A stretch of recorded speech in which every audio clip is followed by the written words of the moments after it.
क्या shortcut root के कारण क्रैश हो गया रूस का लूना 25? चंद्रयान 3 को लेकर कैसे सावधान है आईएसआरओ? सबसे बड़ा सवाल।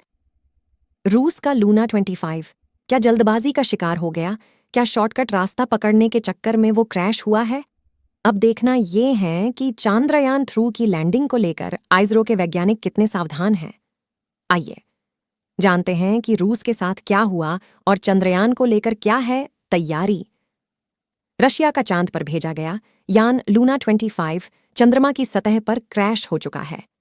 रूसी स्पेस एजेंसी रोस्कोसमोस ने यह माना है कि उनसे गलत पैरामीटर्स सेट हुए, डेटा एनालिसिस में गलती हुई, जिससे यान गलत ऑन ऑर्बिट में गया और क्रैश हो गया। सवाल ये उठ रहा है कि जल्दी पहुंचने के चक्कर में क्या शॉर्टकट रूट पकड़ना ही रूस को भारी पड़ा? चंद्रयान 3 को लेकर क्या तैयारी है? चांद पर सॉफ्ट लैंडिंग को लेकर रूस का 47 साल का सपना टूट गया। कुछ दिन पहले इसरो के पूर्व वैज्ञानिक विनोद कुमार श्रीवास्तव ने आज तक.in से खास बातचीत में कहा था कि इतिहास देखिए, जो भी डायरेक्ट पाथ पर चंद्रमा के लिए मिशन भेजे गए हैं उनमें 3 में से एक मिशन फेल हुआ है। चंद्रयान 3 ने जो रास्ता लिया था उस पर फेल होने की आशंका कम रहती है। रूस का लूना 25 स्पेसक्राफ्ट चांद पर लैंडिंग से ठीक पहले दिशा से भटक गया, दक्षिणी ध्रुव के पास जाकर क्रैश हो गया। Photo Roscosmos. लूना 25 के क्रैश होने के बाद रूसी स्पेस एजेंसी ने कहा था कि लूना 25 असली पैरामीटर्स से अलग चल गया था। तय ऑनऑर्बिट के बजाय दूसरी ऑनऑर्बिट में चला गया जहां पर उसे जाना नहीं चाहिए था। इसकी वजह से वह सीधे चांद के दक्षिणी ध्रुव के पास जाकर क्रैश हो गया। चंद्रयान 3 के विक्रम लैंडर 2 अगस्त की सुबह 2 से 3 बजे के बीच चांद के और करीब पहुंच गया। अब वह 25 किलोमीटर 45 किलोमीटर की ऑर्बिट में है। पहले वह 113 किलोमीटर 167 किलोमीटर की ऑर्बिट में था, यानी अब चांद की सतह से विक्रम लैंडर की दूरी 25 किलोमीटर ही बची है। अब बस 23 को सफल लैंडिंग का इंतजार है। विक्रम लैंडर अब चांद से सिर्फ 25 किलोमीटर दूर है। उधर रूस का लूना 25 मून मिशन तकनीकी गड़बड़ी की वजह से रास्ते से भटक गया है। रूसी स्पेस एजेंसी उससे संपर्क स्थापित करने का प्रयास कर रही है।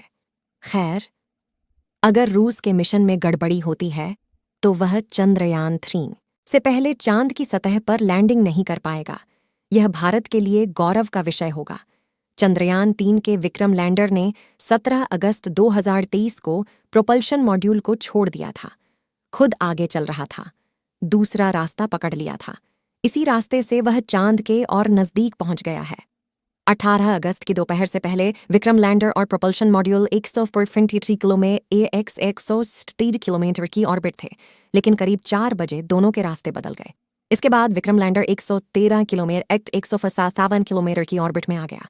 तब इसकी दूरी चांद की जमीन से सिर्फ 113 किलोमीटर बची थी, यानी विक्रम 113 किलोमीटर वाले पेरिलियन और 157 किलोमीटर वाले एपोलियन में था। पेरिलियन यानी चांद की सतह से कम दूरी, एपोलियन यानी चांद की सतह से ज्यादा दूरी। चंद्रयान 3 बताए गए किसी भी गोलाकार ऑर्बिट में नहीं घूमा, न प्रोपल्शन मॉड्यूल न ही विक्रम लैंडर, सब लगभग गोलाकार ऑर्बिट में थे। 17 अगस्त 2023 की दोपहर जब विक्रम लैंडर चंद्रयान 3 के प्रोपल्शन मॉड्यूल से अलग हुआ, तब उसने चांद की फोटो ली, वीडियो बनाया।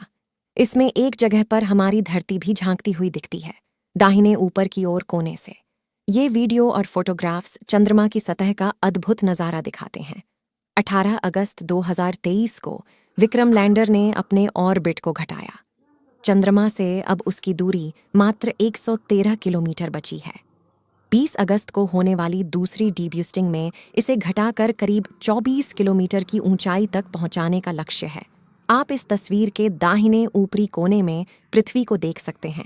इस तस्वीरों में विक्रम लैंडर ने जिस जगह को कैप्चर किया है उनमें से 2-3 क्रेटर्स यानी गड्ढों के नाम भी दिया गया है।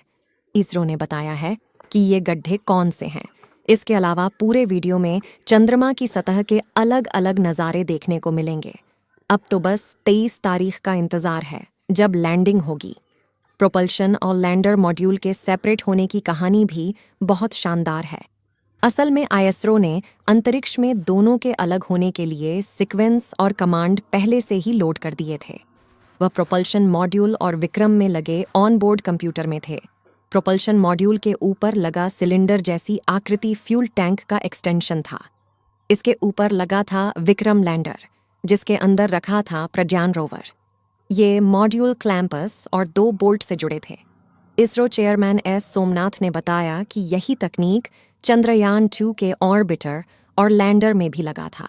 ये क्लैंपर्स और बोल्ट ही दोनों मॉड्यूल को जोड़ कर रखते हैं। इनमें स्प्रिंग लगी होती है। बोल्ट के टूटते ही स्प्रिंग झटका देती है। प्रोपल्शन और लैंडर मॉड्यूल एक दूसरे से अलग हो जाते हैं। यह सबसे सरल, भरोसेमंद और इस तकनीक की सफलता का 100% इतिहास रहा है। अंतरिक्ष यात्राओं में इस तकनीक का उपयोग बरसों से होता आ रहा है। यह एक पायरोटेक्निक बोल्ट कटर है, जिसमें दोनों के बीच लगे बोल्ट को काट दिया जाता है। ये बोल्ट क्लैंप को पकड़ कर रखते हैं। जैसे ही बोल्ट कटता है, क्लैंप तेजी से खुलता है। इसकी गति 50 मिलीसेकंड से भी कम होती है। बस कमांड पहुंचने की देर होती है। कमांड मिलते ही यह तेजी से खुल जाता है। अब अगली डिब्यूस्टिंग और डीओनर्बिटिंग 20 अगस्त को होगी। विक्रम लैंडर इस समय चांद के चारों तरफ चक्कर लगा रहा है। 20 अगस्त के बाद वह 23 अगस्त की शाम 5:45 बजे के आसपास लैंडिंग शुरू करेगा। अभी वह चांद के चारों तरफ लेटकर यात्रा कर रहा है, लेकिन लैंडिंग के समय वह वर्टिकली उतरेगा। दोस्तों, आज के लिए इतना ही। अगर आपको इस वीडियो से थोड़ा सा भी नॉलेज मिला है तो वीडियो को लाइक कर दीजिए, और इस चैनल पर आप पहली बार आए तो चैनल को ज़रूर सब्सक्राइब कर लीजिए, ताकि हर नए वीडियो का नोटिफिकेशन आप तक सबसे पहले पहुंच सके। और इसरो के लिए कमेंट में जय हिंद, जय इसरो लिखें।